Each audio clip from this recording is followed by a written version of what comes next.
सभी को नमस्कार। सभी का स्वागत है आपके अपने YouTube चैनल एजुकेशनल सॉल्यूशन में। मैं हूं सुजय कुमार। जैसा कि स्क्रीन पर आप देख पा रहे हैं, टेट उत्तीर्ण नहीं करने वाले सभी पारा शिक्षकों को अनिवार्य रूप से देनी होगी आकलन परीक्षा। जी हाँ दोस्तों, जो पारा शिक्षक साथी टेट उत्तीर्ण नहीं हैं उनको आकलन परीक्षा देनी ही पड़ेगी। समझ लेते हैं, पूरे बातों को हम लोग अब विस्तार से देखते हैं कि पारा शिक्षकों को क्या क्या लाभ मिलने वाला है, क्या क्या उनका पूरा होने वाला है, ये कैसे कैसे परीक्षा का पैटर्न क्या होने वाला है, इसको अच्छे से भी हम लोग समझेंगे। तो झारखंड एकेडमिक काउंसिल जैक परीक्षा लेगा और मैट्रिक इंटर स्तरीय प्रश्न उसमें रहेंगे। पारा शिक्षकों की प्रस्तावित सेवा शर्त नियमावली के अनुसार वैसे पारा शिक्षक जो शिक्षक पात्रता उत्तीर्ण नहीं है, टेट उन्होंने नहीं दिया है, टेट पास नहीं है, उन्हें अनिवार्य रूप से आकलन परीक्षा में शामिल होना होगा। शामिल नहीं होने पर मान लिया जाएगा कि उन्होंने इसके लिए मिलने वाले अवसर का उपयोग कर लिया है। अब यहाँ पर मान लीजिए कि आप आकलन परीक्षा में नहीं बैठते हैं, तो भी यह मान लिया जाएगा कि एक मौका आपने उपयोग कर लिया है, यानी फर्स्ट चांस आपका कंप्लीट हो चुका है, एक चांस आपने उपयोग कर लिया है। परीक्षा में शामिल होने से पहले शैक्षणिक प्रमाण पत्रों की जांच भी की जाएगी। परीक्षा से पहले सभी पारा शिक्षक साथियों का प्रमाण पत्र जो है उसकी जांच की जाएगी। आकलन परीक्षा झारखंड एकेडमिक काउंसिल जैक आयोजित करेगा। 2 स्तरों में होने वाली इस परीक्षा में इंटर प्रशिक्षित पारा शिक्षकों से माध्यमिक एवं स्नातक प्रशिक्षित पारा शिक्षकों से इंटर स्तर के प्रश्न पूछे जाएंगे। मैट्रिक और इंटर स्तरीय प्रश्न पूछे जाएंगे। प्रश्न वस्तुनिष्ठ प्रकार के होंगे।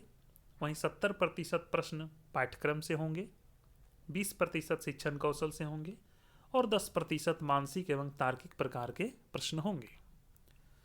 तो ध्यान देंगे आप लोग, 70% जो प्रश्न होगा वो पाठ्यक्रम से होगा, 20% शिक्षण कौशल से होगा और 10% मानसिक एवं तार्किक प्रकार के प्रश्न होंगे।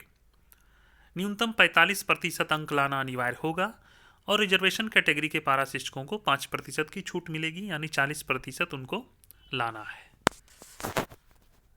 अब कोर्ट के आदेश पर अप्रशिक्षित पारा शिक्षकों पर निर्णय किया जाएगा कि उनका मानदेय क्या बढ़ाना है। तो इसके लिए हाई कोर्ट के आदेश का इंतजार किया जा रहा है। उत्तीर्ण होने के लिए न्यूनतम 45% अंक लाना होगा और रिजर्वेशन कैटेगरी में 5% की छूट मिलेगी। अब देखिए कि पारा शिक्षकों को क्या क्या अवकाश मिलेगा, ध्यान से समझेंगे इसको। एक कैलेंडर वर्ष में 16 दिनों का आकस्मिक अवकाश दिया जाएगा। यह जो अवकाश होगा वो अन्य अवकाश के साथ लगातार 10 दिनों से अधिक नहीं होगा। यानी अगर आप CL लेते हैं, आकस्मिक अवकाश लेते हैं, साथ में और भी कोई छुट्टी है, तो सभी को अगर काउंट कर दिया जाए तो 10 दिनों से ज़्यादा आपका नहीं होना चाहिए। महिला पारा शिक्षकों को प्रत्येक माह में एक साथ 2 दिनों के लिए विशेष अवकाश दिया जाएगा, स्पेशल लीव दिया जाएगा। साथ ही महिला पारा शिक्षिका को 180 दिनों का मातृत्व अवकाश भी दिया जाएगा और पुरुष पारा शिक्षकों को 15 दिनों का पितृत्व अवकाश मिलेगा। इसका लाभ मात्र पहले 2 संतानों के लिए ही आपको मिलने वाला है।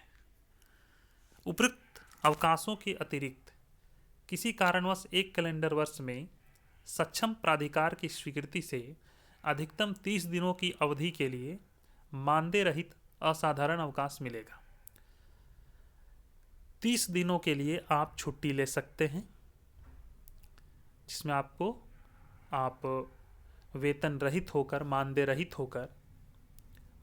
रहित होकर आप छुट्टी ले सकते हैं, लेकिन 30 दिनों का ही आपको छुट्टी मिलने वाला है।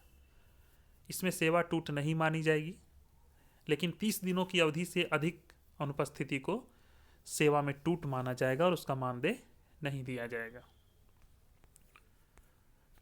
वर्ग 1 से 5 पंचायत के अधीन और 6 से 8 के जो प्रखंड के अधीन कहलाएंगे। वर्ग 1 से 5 के लिए चयनित पारा शिक्षकों का प्रशासनिक सह अनुशासनिक प्राधिकार पंचायत के अधीन होगा एवं वर्ग 6 से 8 के लिए चयनित पारा शिक्षकों हेतु प्रशासनिक सह अनुशासनिक प्राधिकार संबंधित प्रखंड की समिति होगी। पहले श्रेणी के पारा शिक्षकों का कैडर पंचायत स्तरीय होगा और दूसरे स्तर के पारा शिक्षकों का कैडर प्रखंड स्तरीय होगा। आशा करता हूं दोस्तों कि अच्छे प्रकार से आप लोगों को मैंने समझा पाया है।